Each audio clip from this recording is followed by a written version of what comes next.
이사야 19장 1절 말씀 공독합니다. 이사야 19장 1절 말씀. 이사야 19장 1절 말씀 같이 봉독합니다. 애굽에 관한 경고라. 보라, 여호와께서 마른 구름을 타고 애굽에 임하시니 애굽의 우상들이 그 앞에서 떨겠고 애굽인의 마음이 그 속에서 녹으리로다. 아멘. 아멘. 오늘 말씀은 계속되는 유다와 10개국 열방에 대한 심판의 경고 말씀 중에 7번째에 해당하는 애굽에 대한 심판 경고입니다. 이사야서는 1장에서 35장까지 10개국의 유다와 10개국에 대한 심판을 먼저 말씀하고 있거든요. 그 중에 이제 애굽에 대한 심판입니다. 애굽에 관한 경고라 했습니다. 애굽에 관한 경고라 했습니다. 애굽은 오늘날의 이집트입니다. 이집트인데 애굽은 오늘날의 이집트입니다.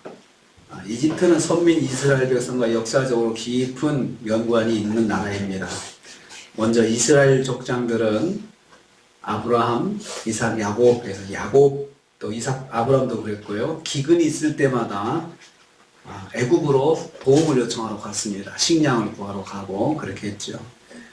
이 애굽은 나일강으로 인해서 풍부한 농산물이 언제든지 생산되는 곳이었습니다. 그래서 양식이 풍성해서 가나안 땅에 흉년이 있을 때마다, 가뭄이 있을 때마다 의지할 곳은 애굽이었습니다.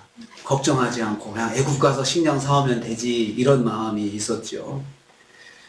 또 야곱의 후손들은 430년 동안 애굽에서 종살이를 했던 그런 역사가 있습니다. 이스라엘은 국가적인 위기 때마다 하나님 대신 애굽을 의지하는 모습을 자주 보여왔습니다. 이것은 환경이 그러니까 쉽게 문제를 해결하는 길이 애굽이었습니다. 그러다 보니까 하나님의 백성인데도 불구하고 문제가 생기면 먼저 하나님께 나가는 것이 아니고 그냥 쉬운 애굽을 찾는 거죠. 그게 더 빠르잖아요. 그냥 기도하면서 오래 기다리느니 빨리 가서 그냥 식량을 사오는 게 빠르지 않겠습니까? 그래서 그것이 습관이 되어 있었습니다. 이스라엘은 애굽에 대해 이러한 역사적 전통을 가지고 있었습니다. 경제적으로 풍요하고 강한 군대를 가지고 있는 애굽은 언제든지 현실적으로 의지할 만한 대상이 되었습니다. 그래서 애굽이 군사적으로 우리를 도와주겠다, 이스라엘 도와주겠다 그러면은 뿌리치지 못했습니다. 이스라엘이 어려울 때 군사적으로 위기를 당하면은 애굽에 와서 우리가 도와주마 하면은 그 손을 뿌리치지 못하고 쉽게 손을 잡는 대상이 애굽이었습니다. 우리도 신앙생활 하면서 하나님보다도 쉽게 의지할 수 있는 대상이 바로 애굽입니다. 기도보다도 먼저 쉽게 붙잡을 수 있는 사람이 있잖아요. 붙잡을 수 있는 환경이 있잖아요. 그러면 문제가 뭐가 되냐면 어려울 때 하나님을 먼저 찾아야 되는데 하나님께 먼저 가지 않고 쉽게 찾을 수 있는 방법을 딱 붙잡는 게 인지상정입니다. 목회도 그렇습니다. 목사도 기도하는 것보다도 누가 성도가 문제를 해결해 주겠다 하시면 그 사람을 먼저 의지하게 되거든요. 참 그게 큰 딜레마입니다. 하나님께서 그거 기뻐하지 않으시더라고요. 사람 의지하는 거 하나님 기뻐하지 않으세요. 하나님을 붙잡기를 원하시죠. 그 애굽이 이제 심판을 받는다는 경고입니다. 여호와께서 애굽에 임하신다 했습니다. 여호와께서 빠른 구름을 타고 애굽에 임하시리니 애굽에 임하신다 했습니다. 애굽이 여호와에 의해서 쇠퇴할 것을 말씀합니다. 여호와께서 임하신다 했습니다. 애굽에다가 여호와께서 친히 임하신다. 유다 사람들에게 있어서 영원한 강대국이요 의지할 대상으로 믿고 있었던 애굽이 전능하신 여호와에 의해서 순식간에 심판당하고 말 것을 강조하고 있습니다. 구름 타고 임하신다, 구름 타고 임하신다 이렇게 표현했습니다. 이 말은 이 구름이라고 하는 것은 하나님의 전능성과 초월성을 나타냅니다. 전능하신 하나님께서 직접 강대국 애굽에게 심판을 행하실 것을 말씀합니다.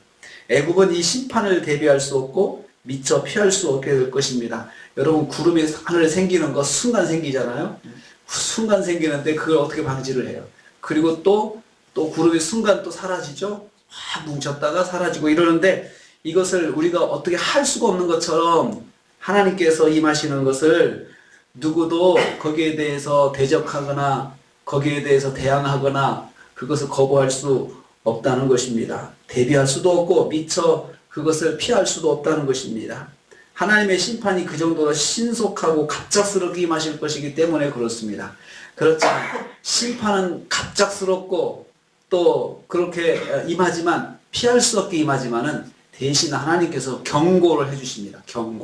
경고를 통해서 그 시간만큼은 대비할 수 있고 피할 수 있게 만드시죠. 피하는 게 뭡니까? 하나님께 나가는 거죠. 하나님 붙잡는 것이죠. 그럴 시간을 하나님께 주시는데 그게 경고의 시간입니다. 그런데 그 경고의 시간이 지나면 구름처럼 순식간에 하나님의 그 심판이 임하여서 대비할 수 없고 꼼짝달싹 할 수 없이 그냥 심판을 당하게 되는 것입니다. 아무리 애굽이라 하더라도 하나님이 심판을 행하시면 그 나라가 꼼짝없이 심판을 당하는 것이죠.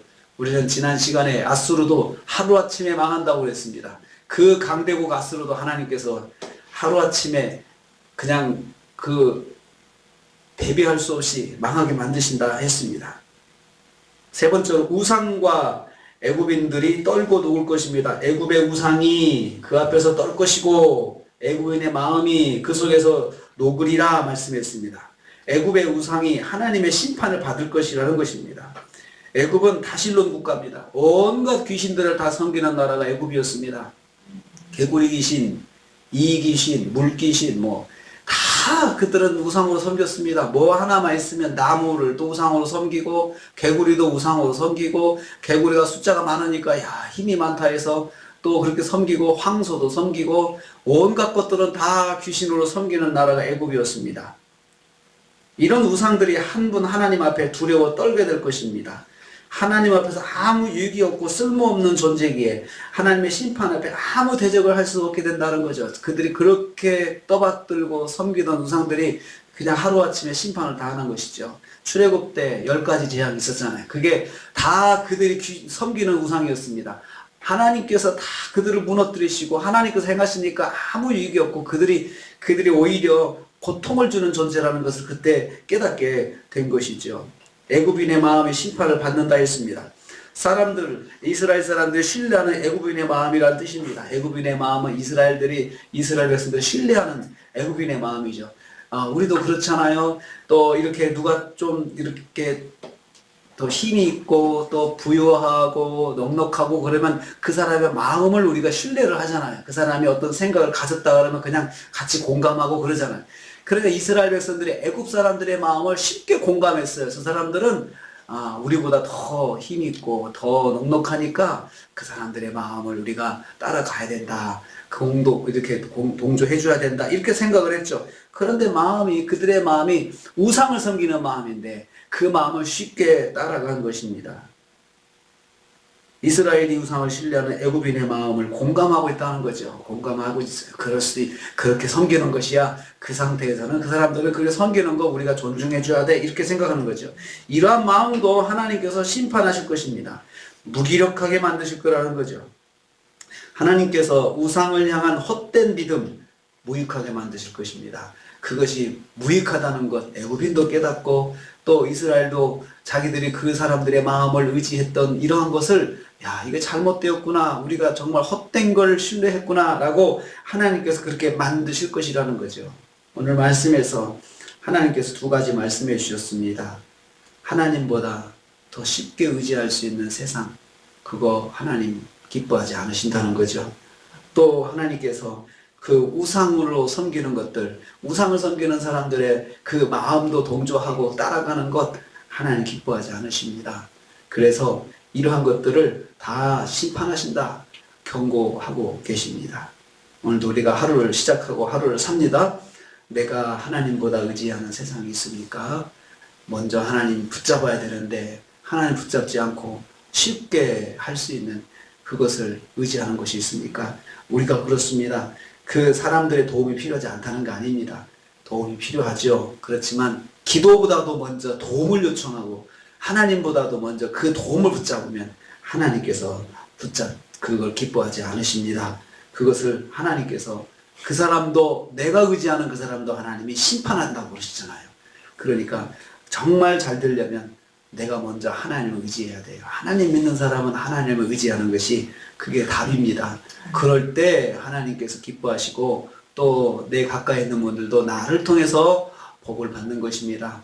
내가 가까이 있는 사람들을 하나님보다 더 의지하면 하나님께서 그 사람들도 하나님께서 복을 주지 않으십니다.